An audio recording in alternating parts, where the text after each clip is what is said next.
To start, you will remove the front wheel from the vehicle.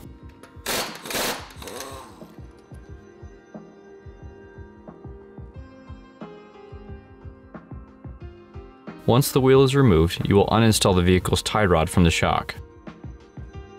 To start, you will need to remove the cotter pin by bending the end straight and pulling out.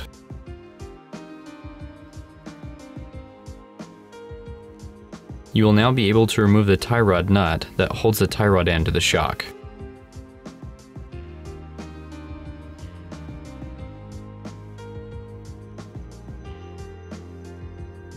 Once the nut is removed, you can now pull the tie rod from the bracket.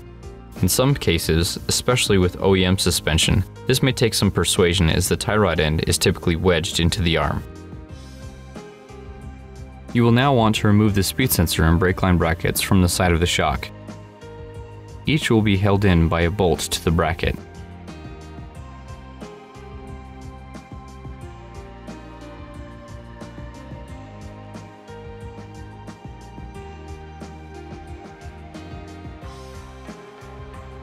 Your next step will be to remove the two bolts and nuts that hold the strut to the hub of the vehicle.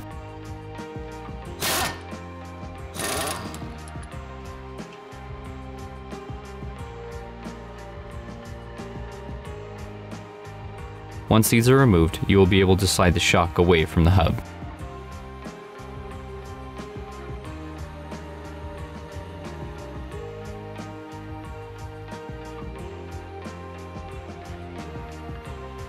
In the engine compartment, locate the three nuts holding the top mount and shock to the shock tower. Remove these three nuts and the strut assembly will be completely uninstalled from the vehicle and can be pulled out. With the use of spring compressors, secure the spring so that the top piston nut can be removed to disassemble the strut.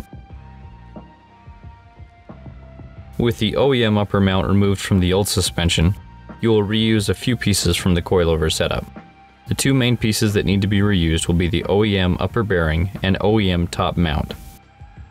On top of the Raceland upper spring seat, you will replace the bearing and then the top mount.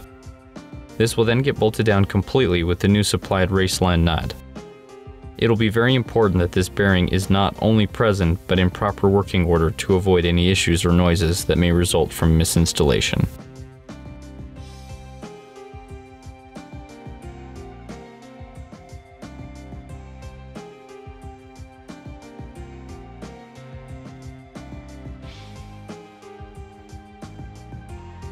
The coilover assembly is now ready to be reinstalled on the vehicle. In the wheel well, align the top mount studs to their place in the strut tower. While holding the coilover in place, reinstall the three nuts holding the top mount to the vehicle shock tower and tighten them securely.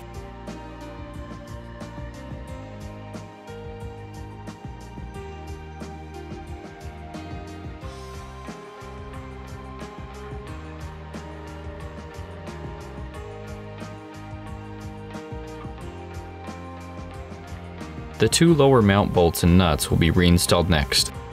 Lift the hub into position onto the coilover's mounting bracket and slide each bolt through. Install the nuts and tighten. You will now mount the speed sensor and brake line brackets to the mount on the Raceline coilover using the factory bolts.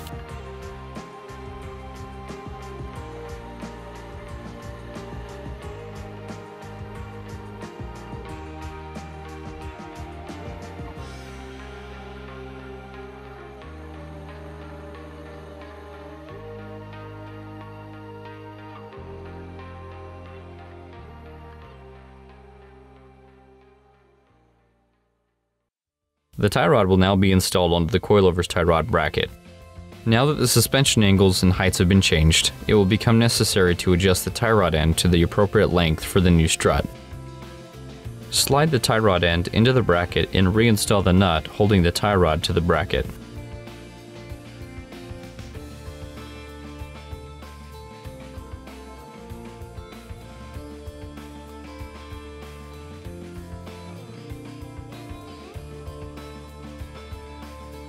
Reinstall the cotter pin by sliding it through the hole in the threading and then bending the ends to ensure that it stays in place while driving.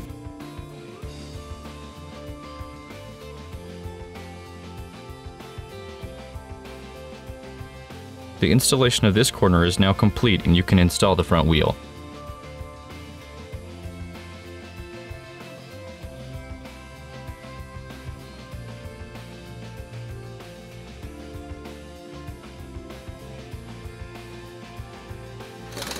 To begin the rear, remove the rim from the vehicle.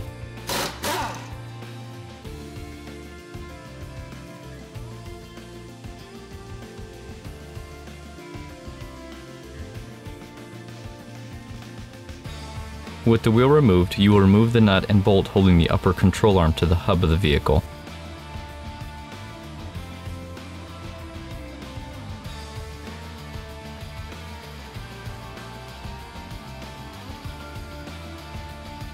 You will now need to remove the bolt holding the rear strut to the trailing arm.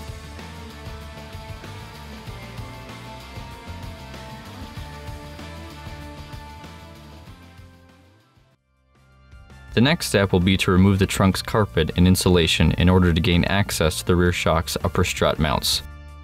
To begin this process, fold the main trunk carpet forward and take out the foam spare tire cover.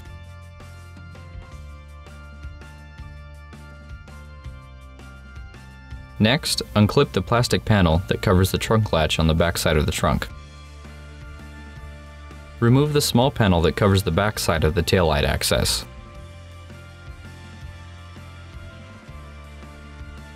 Unclip and remove the side carpet panel and you will now be able to access the nuts holding the rear upper strut mount.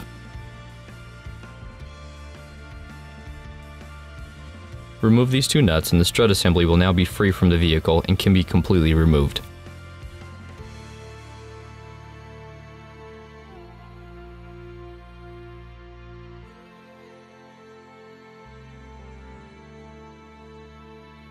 Using spring compressors, secure the rear spring so that the rear shock piston nut can be removed safely. Like the front, once the nut is removed, you will reuse several pieces to mount onto the Raceland coilover.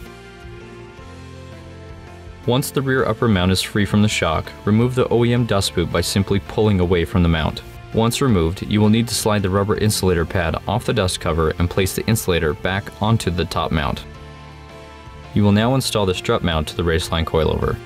The first piece to install prior to the actual mount will be the OEM lower washer. After this washer, you will slide the upper mount onto the shock followed by the OEM upper washer and then the new coilover piston nut.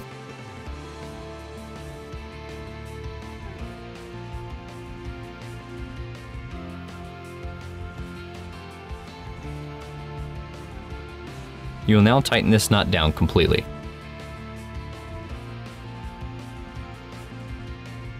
Once tightened, slide the coilover into the wheel well while aligning the top mount studs into the body.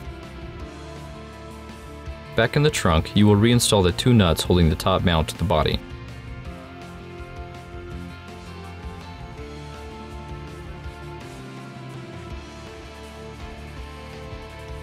You will now reassemble the trunk carpet starting with the side panel. Slide the carpet into place, line up the clips, and clip into place. Align and reclip the back plastic panel into its spot on the back side of the trunk. Reinstall the small side panels by aligning and then pushing into place.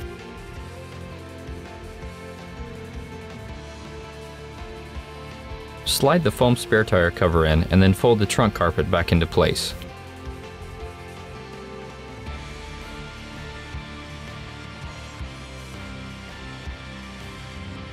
You will now bolt the coilover to the trailing arm. Push up on the trailing arm, slide the bolt through, and tighten completely.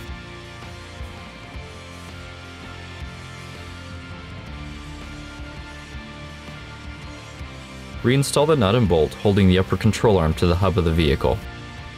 This may require lifting and pushing the hub towards the control arm.